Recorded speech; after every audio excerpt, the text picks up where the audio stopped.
Oh man, so a big green day for Bitcoin, up 4% today. Many of the olds really starting to get a move on. You've got Phantom up 7.4%. You've got Cardano up almost 8%. The likes of Near Protocol up in double digits. Avalanche up almost 4%. What is going on? What should we be doing? Do we need to get into crypto? Do we need to be selling?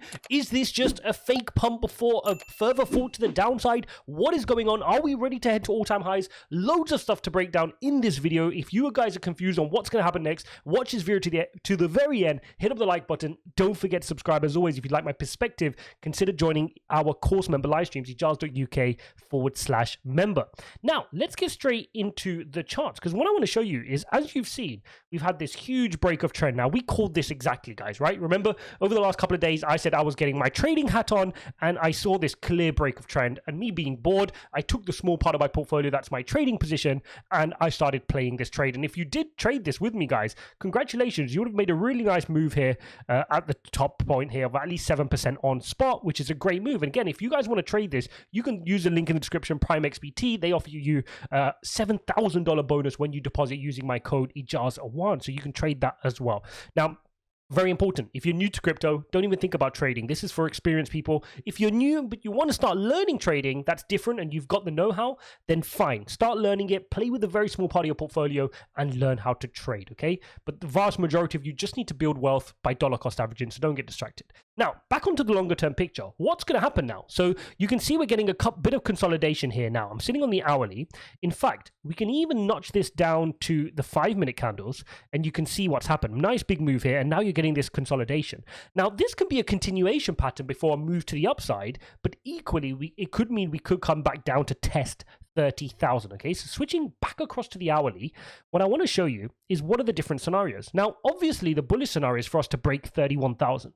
But that's not going to be easy, right? Now, if you see, we've tried once, twice, had a fake out, looked like we were going to break that time, came back in. Then we didn't get close, didn't get close, didn't get close. These times we got rejected halfway between, right? And then the highs got lower, and we formed this triangle, and we broke to the top side of this triangle, which is great. But are we going to get this scenario? This is what we're looking for. Are we going to get this scenario and then bounce and break through?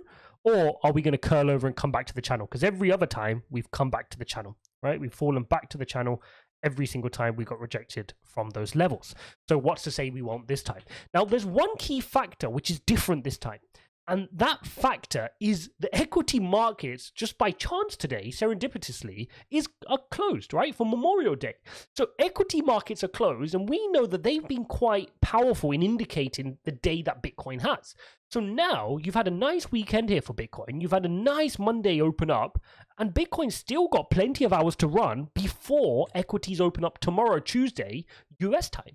Right? So this is another thing in the favor of crypto, that maybe if it can keep its momentum and keep the volume candles are decent. They're not crazy volume, but they're decent. They're a bit faint there. I know you guys probably can't see it. They're about here. Okay, decent volume, but nothing crazy. So we'll have to see, can we break to the top side? Now, what I would be doing if you guys are trading the position, if you've used my link below and you started trading this position, you want to take profits at this point. Okay, very important. You've won your move here. You take profits. If you want to keep a little bit of your position, you can, and you can let it ride in case we go to the top side. When I say a little bit, depending on your experience, between 20, 40% you can leave in your position. And the rest, what I would be looking to do is if we came here and saw a bit of a bounce, at that point, I'd want to load up some more, because if we bounce with vengeance, that's when we can get our breakout from 31,000. And the break from 31,000 is really going to be a nice big move, because you can see how pent up this whole volume is. The longer you coil a spring, when you finally let it goes quite powerfully, okay? So again, you're looking at a big move here up to 32 and then beyond, like something like that. Because remember, when we fell down here, all the way from this level at 37, all the way to about 30 was a really big dramatic fall. There was no support coming in. So equally, you can argue that on the way back up, there is little resistance. Remember, support becomes resistance, little resistance on the way back up. Let's just pop me in a little box where I belong down there. So I'm not in the way. There we go.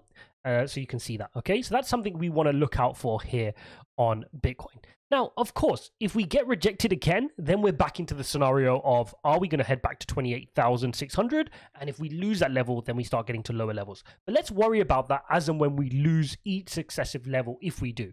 So the first thing now for crypto to hold is 30,000. If it's able to do that and bounce, really good. Let's go mount an attack at 31,000. Now let's take a look at the fear and greed index. Remember, this would have come in before the pump, sitting at extreme fear. Really fearful market right now. We've been at low prices for a long time, and people are not interested in crypto right now. Okay, they're hugely disenchanted. They've fallen out of love with crypto. They're not talking about it. The only people left in crypto right now are the diehards, those that are going to really build their wealth in this bear market and start to work to the top side. Now, I do want to share a few other things with you. And the first thing I want to share with you is why we can't get too excited of this pump just yet. Let me go to the daily charts. Let's bring out our EMA ribbon. And this is the first thing I want to show you. This move we've had off the 29,000 level, all it's doing, as you can see, is it's getting us back to our EMA ribbon. But we've not even penetrated it. We've not even gone within the EMA ribbons. There's a lot of room to go yet before we get anywhere close to flipping our daily EMA ribbon bullish again. So in other words, what I'm trying to say is, on the daily candles, from the 7th of April, we've been in this bear trend, okay? Now, it got really pronounced during this period. Look at the extension from the EMA ribbon. There's a gap in here, right? This gap shows that the bears were in strong control. But then the bears got exhausted, and that's why you got this sideways movement here, okay, as the bulls tried to fight back. The bulls are indeed fighting back right now, but they've got to get above the EMA ribbon, which sits, if I zoom in, let's zoom in so I can give you guys a proper level. You want to get above about $34,500 here on Bitcoin before you start flipping your EMA ribbon bullish, and you can start worrying about more room to the upside. Okay, so that's what we need to be careful of, because remember, the EMA ribbon acts as resistance. So oftentimes you'll see something like this, and then you get moved back down. That's exactly what happened here. We mounted an attack, got rejected. Mounted an attack, quickly got rejected by EMA ribbon. And you can see that that's something that happens historically, how the EMA ribbon reacts. Okay, you do get rejected by your EMA ribbon if and until you manage to flip it and turn it back bullish again. So that's one thing I want to keep an eye out on the daily chart.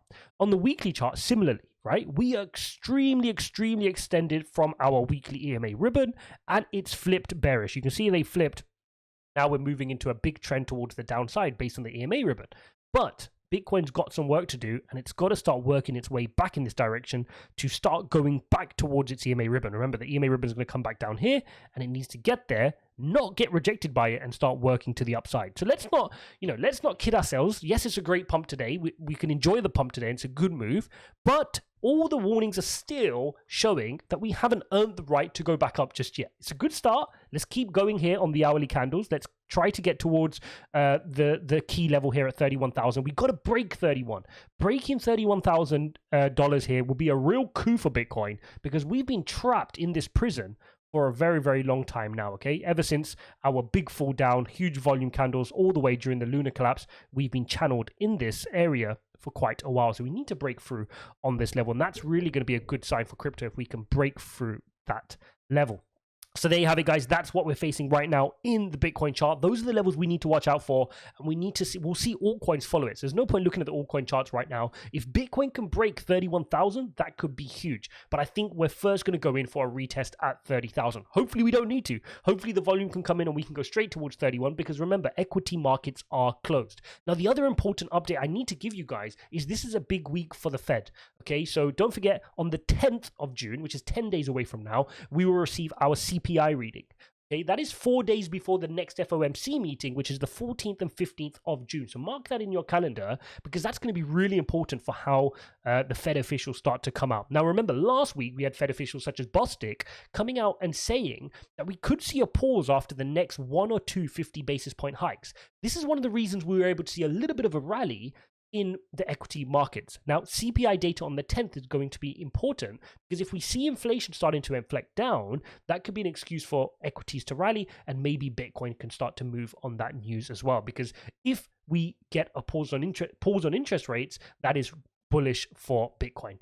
The other thing to point out, tomorrow, today's a day off, remember, Memorial Day, but tomorrow you will have Fed officials talking tomorrow. You've got Williams and you've got Bullard.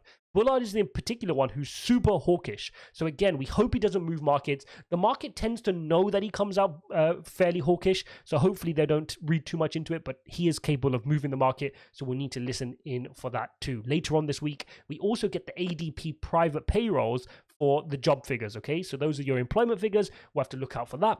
And those are pretty much what we have for this week to pay attention to that can affect the Bitcoin price. So mark those in your calendar. If you're trading using my link below for PRIMEXBT, you're going to get up to $7,000 in bonuses, but you need to make sure you know what macro elements can affect your trading. It's all good me showing you key levels in the chart, but if I show you a key level in the chart, oh, we're going to bounce from here, and then Bullard comes out with a statement on CNBC, which throws off your whole trading pattern and you don't have a stop loss, then you're in trouble, right? So this is why it's important you marry up the fundamentals with the macros, with the technicals, to inform your trading and investment decisions. So there you have it, guys, a quick Monday update on what's going on in the market. Don't forget to hit up the like button and subscribe. If you appreciate my perspective, consider joining the course member live streams, ijaz.uk/member, and I'll see you in the next one.